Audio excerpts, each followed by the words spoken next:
So take us through the influence equation that I think is Oh, incredible. Trust. for You sure. talk about the sense of community, connection, and the influencer dinners. Because I don't know if you franchise this concept out, you got an incredible part of the book applying it all in your life. It's not only theoretical. Your book, there's a whole, part three that's practical. But give us a Mm. quick sort of backstory on it, and tell us how it just came into being. So I was sitting in that seminar and I realized that I need to figure out a way to really engage influential people. Fundamentally, what I wanted for my life was to have an ability to have an influence on it, right? To have an impact on either people or outcomes, whether that's producing a project that was my dream or influencing the people who are important to me, getting my boss to like my idea. You see, most of us have heard the word influencer so much that we relate to influence as somebody with a large social media following. Yeah. And that's fine. Like, it's great if you can produce content that people really love, like such as yourself. That's incredibly impressive. But we need to separate content production and audience and being able to connect with a community like that with me being able to influence my life. Because most of the things we actually care to impact really doesn't require a large audience, right?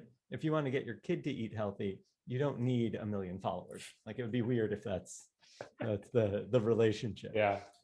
So in order to impact our life, the things that matter are who we're connected to, because it's near impossible to influence somebody we're not connected to, how much they trust us, because if you don't trust me, you're not going to be opting in to be influenced by me.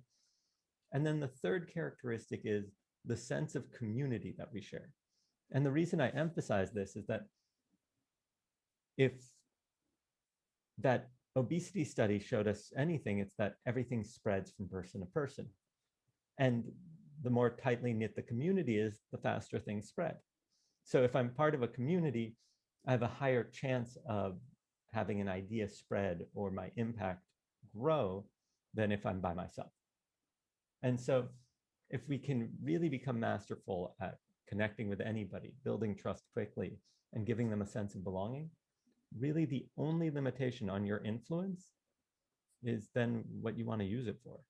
Wow. And that was kind of the starting point, was, okay, if I need to begin by connecting with people, what would actually have people want to engage with me?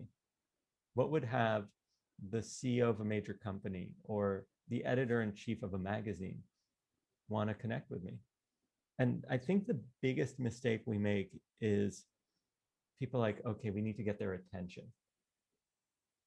And I want to emphasize this. This is really important. Attention is almost meaningless, right? People commit crimes every day. It gets them lots of attention. That doesn't mean you should go commit a crime. What we want is people's interest. We want them to hear about us and go, oh, wow, I should go meet that person. How do I engage with them, right?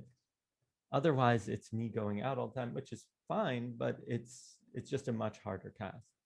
And so I became really dedicated to understanding what will garner people's interest. And we realized that it really depends on their level of influence, right?